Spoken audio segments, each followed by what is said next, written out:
the first time I looked at Forge World and I was like, oh, hey, cool, oh, holy, you guys did what? There's just way too much. You can't keep it all in your head at once. It was so beyond our production capability. We were just like, that's crazy. We can't do that. I couldn't stop the artist who started creating it.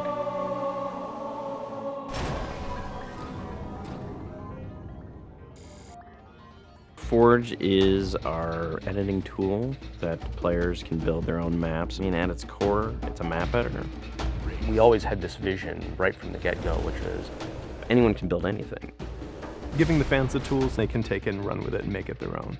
Forge World actually started as 5 separate maps. And I said, wouldn't it be cool if like you could play this and go over there and then play over there if you wanted? And Forge World was born.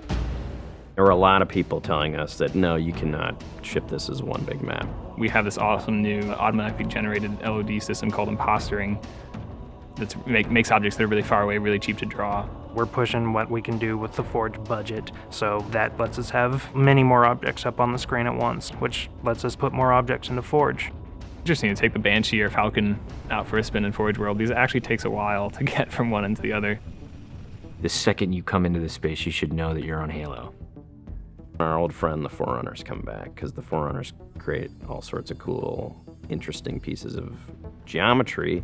We wanted to give people a variety of locations that they could forge in a different way. So a gulch, an island, an interior, a very small outdoor pocket, and then the rock, which was kind of based off Ascension. Let's use a lot of interesting parts in it so that people can manipulate it or we can change it.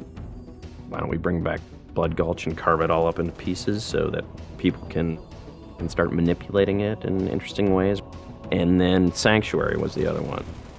The Cage and Paradiso, that's just Chad and I playing with the map editor and actually building cool maps within Forge World. I mean, we were doing that exactly how the fans would do that. we definitely looked at what we did in Halo 3 and said, what can we learn from this? It's one thing to build just a stunning amount of map variants, but like nobody was expecting Forge art, I don't think. Like that was just a completely, whoa, what? The Rube Goldberg machines, yeah, those are everywhere. In Halo 3, it was cool that you could move things around, but it was still kind of clunky.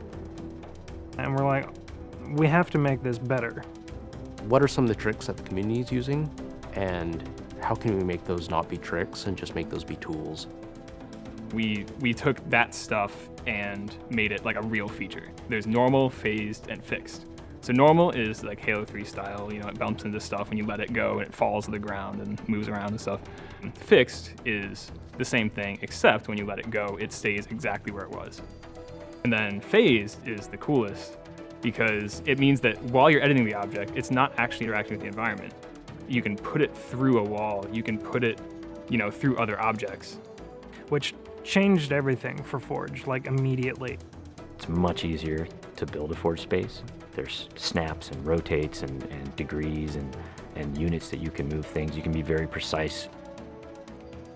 The camera controls, it's actually really good for object placement because like little touches on the stick don't translate into really sudden jumpy movements. And then we also have a fine editing mode. You click the stick in and then your camera starts moving very slowly. You're not spending like 3 hours trying to get one block to line up directly to 3 other blocks. You can select individual objects and say, get rid of all the objects of this type. So if you're trying to get rid of all the spawn points on a map because you want to go and replace all the spawn points, you can do that. You can do custom colors. You can take these Forge pieces and say, hey, that's blue. So the blue base can truly look like the blue base. Reach's expanded sandbox includes new things like, jetpacks. And if people want to build some sort of 3D map and really make use of the jetpack, they can do that now. Custom game options and Forge go together like peanut butter and jelly.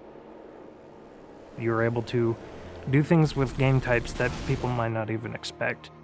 My favorite example is King of the Hill, where the warthog is the hill. I'm super excited to see what people do with it when it goes out, because there's so much crazy stuff in there that's amazing. We are shipping maps on the disc that we made in Forge ourselves. So The tools are there. If you have the time and the talent, you can make it. The community is just going to outstrip us and spank us.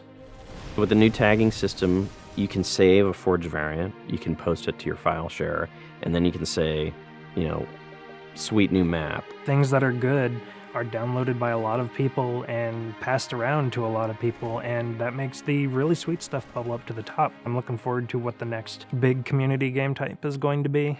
We realized that Reach was our swan song to Halo, and what better way to do that than to let people do what we've been doing all along, which is creating new cool maps. It's nice to go out with a bang, and this is a pretty big one.